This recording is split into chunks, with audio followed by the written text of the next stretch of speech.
నమస్తే. వాష్రూమ్ అనేది ఇలా మరకలు మరకలుగా, అలాగే టైల్స్ కూడా ఇలా తెల్లగా అవుతున్నాయా?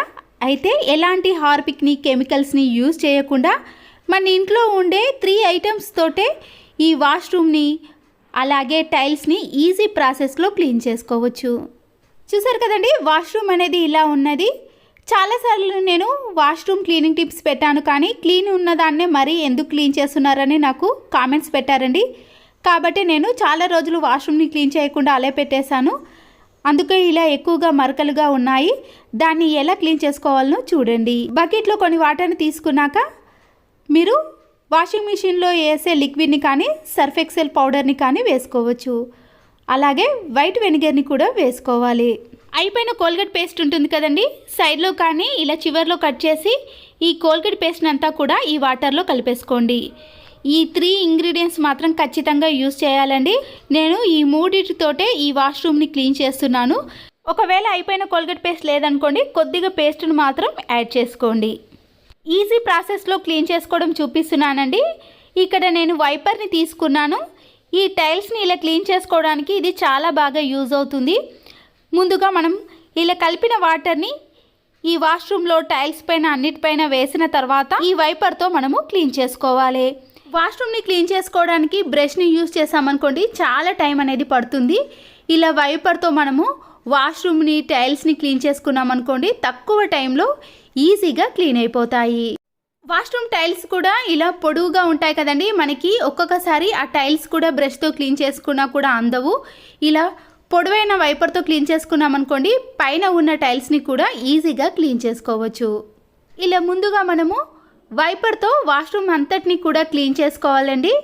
ఎక్కడ గ్యాప్ లేకుండా టైల్స్ని బాత్రూమ్ అంతటిని కూడా క్లీన్ చేసుకోండి. బ్రష్ కంటే ఈ వైపర్ తోటే ఎలాంటి మరకలైనా తొలగిపోతాయండి. చూసారు కదండి, మురికి అనేది ఎలాగా వచ్చేస్తుందో. బాత్రూమ్ డోర్ని కూడా ఇదే ప్రాసెస్లో క్లీన్ చేసుకోవాలండి. వీటికి నేను ఎలాంటి లిక్విడ్ని కూడా యూజ్ చేస్తలేను. ముందుగా ఆ వాటర్ అంతా కూడా ఈ డోర్ పైన వేసుకొని బ్రష్ని యూజ్ చేయకూడదండి. మెత్తగా ఉన్న స్క్రబ్బర్ తోటే క్లీన్ చేసుకోవాలండి. ఎందుకంటే డోర్ పైన ఉన్న పెయింట్ అనేది పోతుంది కాబట్టి ఇలా మామూలుగా మాత్రమే క్లీన్ చేసుకోవాలి. ఆ తర్వాత సోప్ బాక్స్ని కూడా ఇదే వాటర్ని వేసి క్లీన్ చేసుకుంటున్నాను. వాష్రూమ్లో ఉండే ట్యాప్స్ని మాత్రం కొద్దిగా విమ్ లిక్విడ్ని వేసి ఈ ట్యాప్స్ని క్లీన్ చేసుకుంటున్నానండి. బాత్రూమ్ని క్లీన్ చేసుకోవడానికి ఎలాంటి హార్పిక్ని కెమికల్స్ని యూజ్ చేయాల్సిన అవసరం లేదండి. మన ఇంట్లో ఉండే ఇంగ్రీడియంట్స్ తోటే వాష్రూమ్ని ఈజీ ప్రాసెస్లో క్లీన్ చేసుకోవచ్చు. ఇలా క్లీన్ చేసుకోవడానికి ఎక్కువ టైం కూడా తీసుకోదండి. చాలా తక్కువ టైంలో మనము వాష్రూమ్ని క్లీన్ చేసుకోవచ్చు. టైల్స్ని మాత్రం మనము వైపర్తో క్లీన్ చేసుకున్నాం, కానీ ఈ ఇండియన్ బాత్రూమ్ని మాత్రం మనము ఇలా బ్రష్ తోటే క్లీన్ చేసుకోవాలండి. వైపర్తో ఈజీగా క్లీన్ చేసుకోలేం కాబట్టి ఇలా బ్రష్ చేస్తే సరిపోతుంది.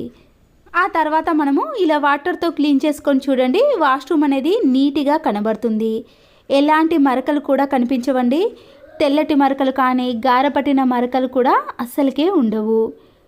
చూసారు కదండి, ఇంతకుముందు వాష్రూమ్ అనేది ఎలా ఉండేనో.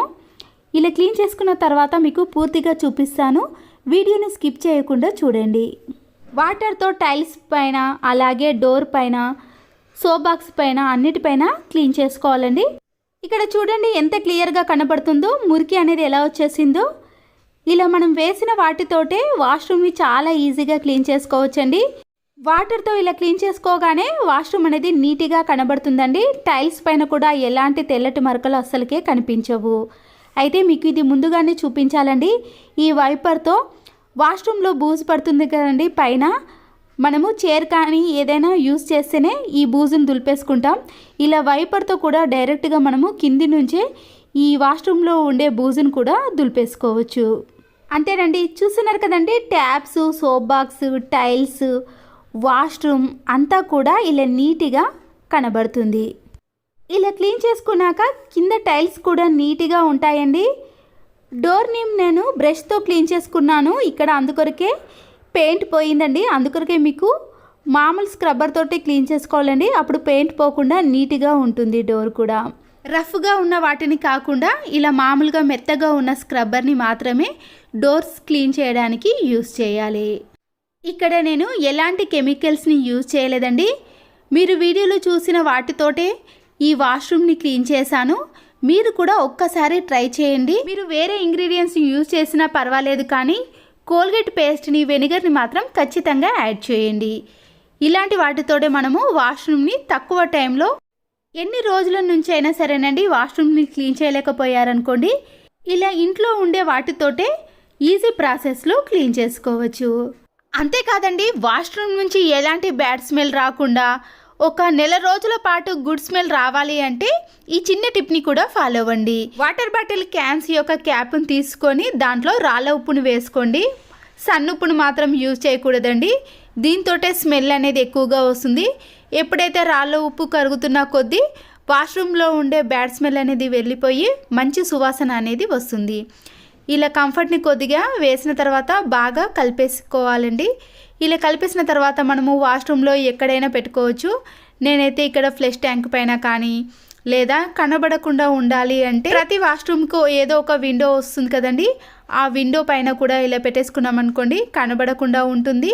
అంతేకాకుండా వాష్రూమ్ నుంచి కూడా మంచి స్మెల్ అనేది ఇలా ఎప్పటికీ వస్తూనే ఉంటుంది.